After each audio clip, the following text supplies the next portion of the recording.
Hello tout le monde, bienvenue dans cette nouvelle minute au tableau. Nous allons aborder les antalgiques. Cet épisode fait suite à celui que j'avais fait sur la douleur. D'ailleurs, vous voyez que j'ai gardé exactement le même schéma parce qu'on va justement reprendre les antalgiques un par un pour voir chacun où est-ce qu'ils vont agir au niveau du circuit de la douleur. Donc pour bien comprendre cette vidéo, parce que je vais essayer d'aller au plus vite, au plus clair sur les antalgiques, je vous conseille d'avoir déjà vu l'épisode sur le circuit de la douleur. Bon, comme dans un précédent épisode, j'ai de nouveau un problème d'autofocus sur l'appareil photo, donc il fait la mise au point sur le tableau, mais pas sur moi. Donc je vais être un peu flou pendant 95% de la vidéo.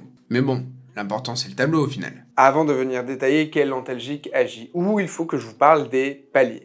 Vous savez, on dit qu'il y a des paliers 1, palier 2 et palier 3. Petit disclaimer, je le dis dès maintenant, mais le palier ne veut pas dire forcément puissance. Enfin, plus ou moins. Mais il ne faut pas se dire que quand une douleur est très violente, il faut tout de suite aller sur du palier 3 en oubliant le palier 1. Parce que vous allez voir qu'il y a des paliers qui sont complémentaires l'un par rapport à l'autre à cause justement des actions propres aux antalgiques. Et on peut même des fois cumuler plusieurs antalgiques de chaque palier pour faire ce qu'on appelle de l'analgésie multimodale. Petite contre-indication, il ne faut jamais associer un palier 2 avec un palier 3. Les paliers 1 correspondent aux antalgiques non opioïdes, donc qui ne contiennent pas du tout d'opioïdes, tout simplement. Les paliers 2, c'est antalgique morphinique mineur ou faible. Et palier 3, c'est antalgique morphinique majeur ou fort. Deuxième petit disclaimer, dans cette vidéo, on parlera uniquement des effets cibles, de à quel endroit ça va agir au niveau, encore une fois, du circuit de la douleur. On ne parlera pas des effets indésirables, des contre-indications,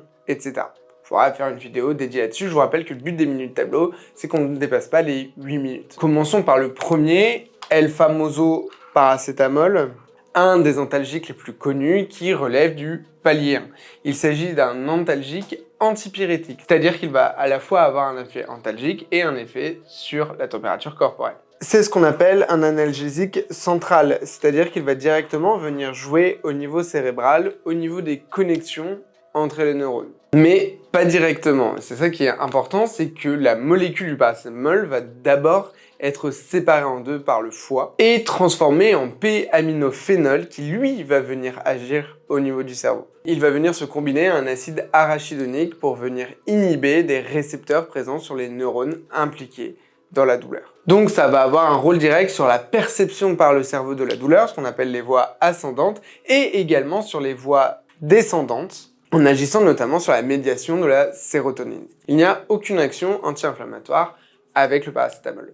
Puisqu'on parle anti-inflammatoire, il est temps de parler par exemple de l'ibuprofène. On peut aussi parler de kétoprophène, etc. On va généraliser au INS, anti-inflammatoire non stéroïdien qui ne contiennent pas de corticoïdes. Il s'agit également d'un antalgique central qui lui va venir inhiber deux cyclooxygénases, COX-1 et COX-2. Ça va vous rappeler des souvenirs de l'école, avec notamment inhibition des prostaglandines.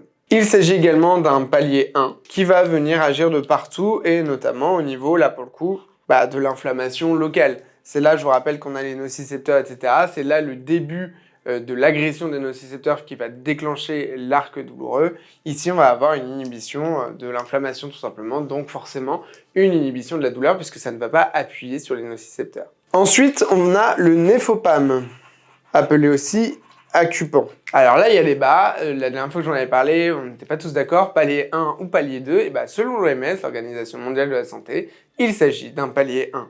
Là aussi, il va y avoir une action centrale au niveau du cerveau, avec une action sur la capture des monoamines, à savoir l'adrénaline et la sérotonine.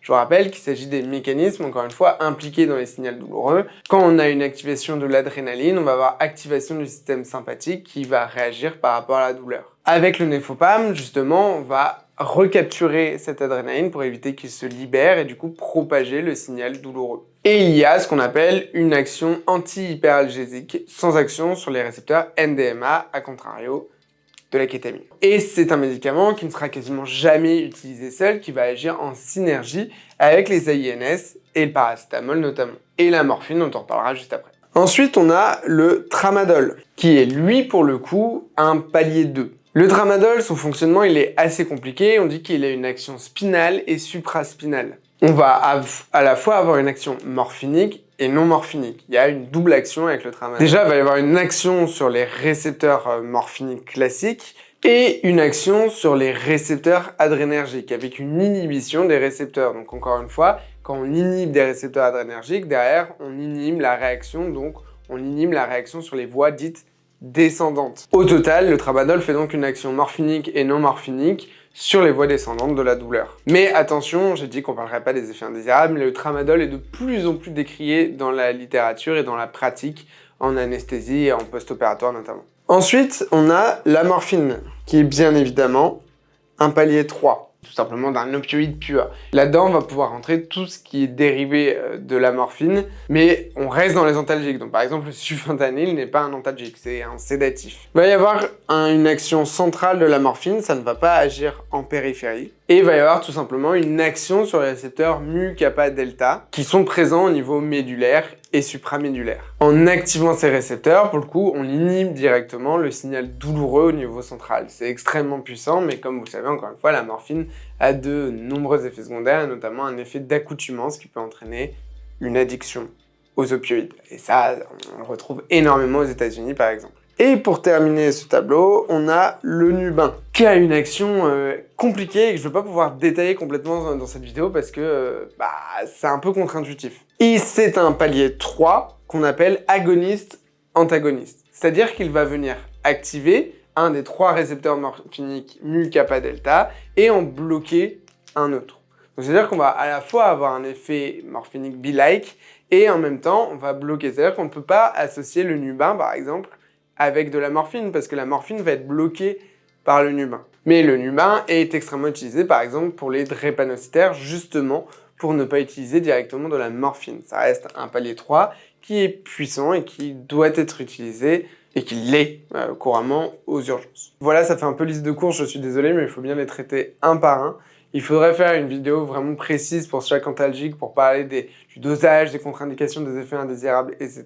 Et là, je voulais balayer pour en fait vous montrer, encore une fois, l'intérêt de ça, c'est de vous montrer que chaque analgésique, au-delà de son palier, il va avoir des actions différentes. C'est pour ça qu'en anesthésie, on parle d'analgésie multimodale, c'est-à-dire qu'en multipliant palier 1, sans forcément aller sur du palier 3, mais par exemple palier 1, palier 2 ou plusieurs paliers 1, on peut tout à fait faire Nefopam, paracétamol, AINS.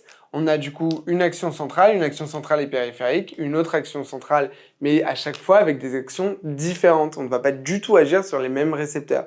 Donc c'est aussi pour ça qu'on dit qu'il ne faut pas forcément faire « là j'ai mal donc je prends ça, si j'ai encore mal je prends ça ». Non, des fois il vaut mieux les associer ensemble pour directement avoir une action et casser la douleur dès le début avant qu'elle l'augmente trop.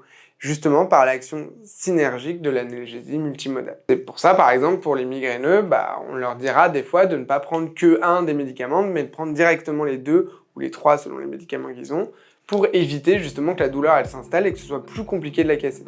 L'intérêt d'agir sur plusieurs cibles en même temps pour la douleur. Si la vidéo t'a plu, n'hésite pas à la partager, à la commenter et à t'abonner si ce n'est pas déjà fait. Et je vous dis à la prochaine. Salut! I'm in a big house with people I don't know. There's a reason, but it's not